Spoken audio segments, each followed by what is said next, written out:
उत्तर प्रदेश पिछले कई वर्षों से एक सतत आंदोलन जैसी परिस्थिति से गुजर रहा, धरना प्रदर्शन जैसी स्थिति से गुजर रहा है। वो है सरकारी भर्तियों में हीला हवाली, अनियमितताएं, विसंगतियां और वो तमाम गड़बड़ियां जो भर्तियों को लटकाती हैं, भटकाती हैं और अटकाती हैं। ये उत्तर प्रदेश का एक बड़ा विषय है और आप देखिए तो पूरे हिंदुस्तान में कोई ऐसा राज्य नहीं होगा जहां इस कदर, इस सीमा तक भर्तियां अटकी हों, भटकी हों, लटकी हों। 10-10, 15-15 साल पुरानी भर्तियां हिचकोले खा रही हैं अदालतों में, ये सरकारी फाइलों में। धरना हो रहा है, मीटिंग हो रही है, लाठीचार्ज हो रहा है, आंसू गैस छोड़ा जा रहा है, कहीं पुलिस इन्वॉल्व हो रही है। एक अजीब सी विद्रूपता पूरे प्रदेश में। ये मुद्दा नौजवानों की जिंदगी से जुड़ा रहा और उनके परिवार के सपनों से जुड़ा हुआ है।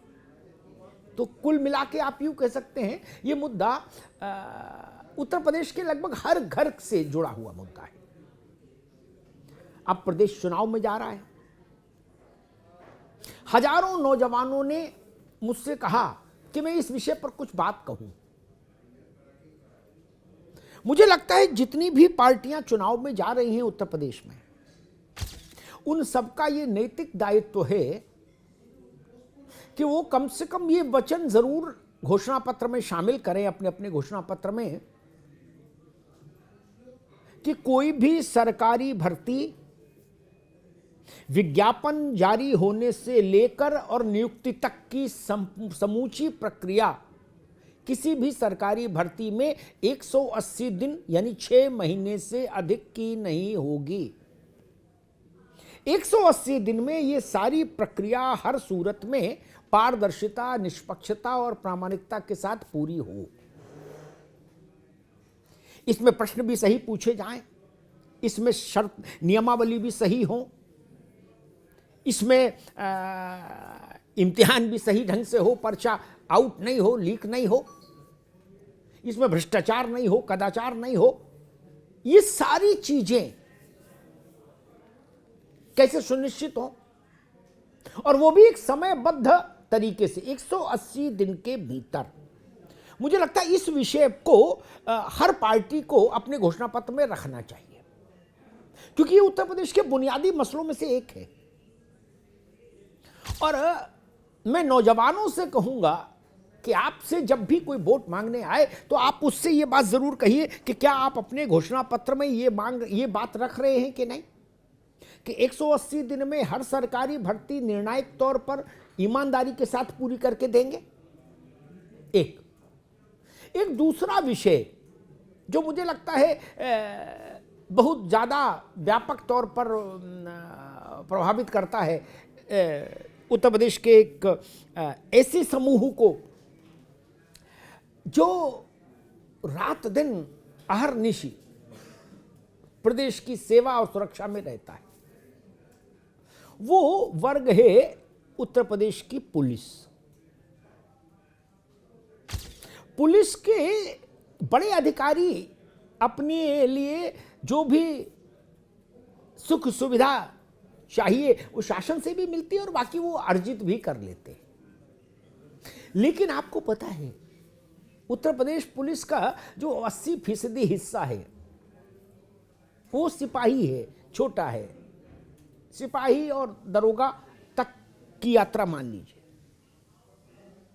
उनका जीवन, उनकी सेवा शर्तें अभी भी तमाम तरह की विसंगतियों से जूझ रही हैं।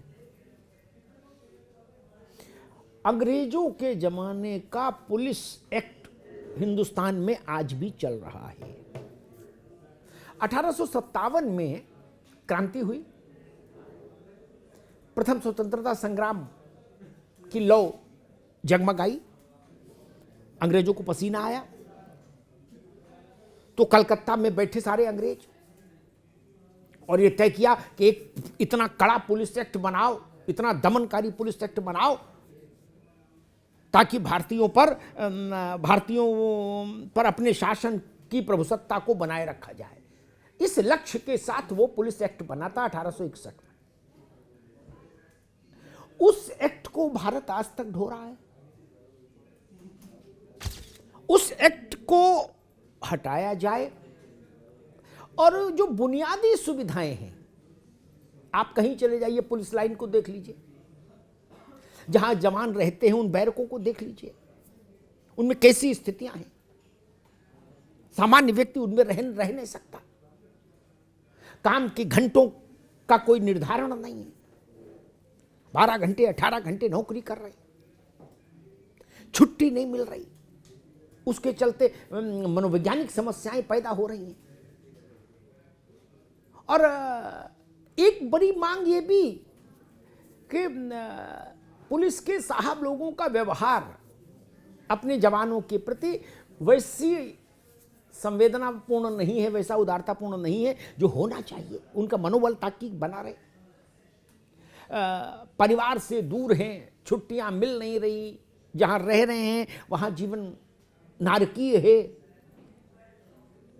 इन सब चीजों को अगर आप देखिए तो मुझे लगता है इस बार पार्टियों को इस विषय पर भी चिंतन करना चाहिए। उत्तर प्रदेश पुलिस में जो खाली पद हैं लाखों, वो भरे जाएं, ताकि सुरक्षा के साथ कोई समझौता नहीं हो।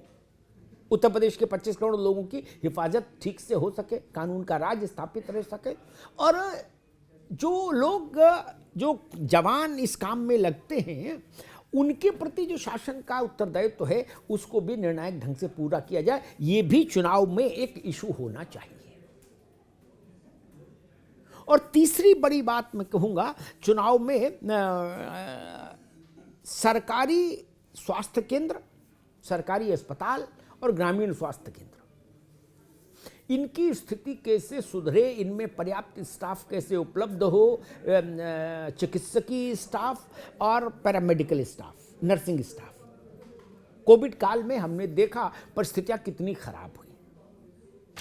गांव में, कस्बे में स्वास्थ्य का ढांचा मजबूत हो, ग्रामीण स्वास्थ्य केंद्र उन्नत बने, मजबूत बने, ये मसला इस बार चुनाव का मुद्दा बनना चाहिए। बाकी बड़े मुद्दे, भावनात्मक मुद्दे, भारत पाकिस्तान, हिंदू मुसलमान, इस तरह के जो इश्यूज हैं, ये तो नेता लोग खुद ही बना लेंगे।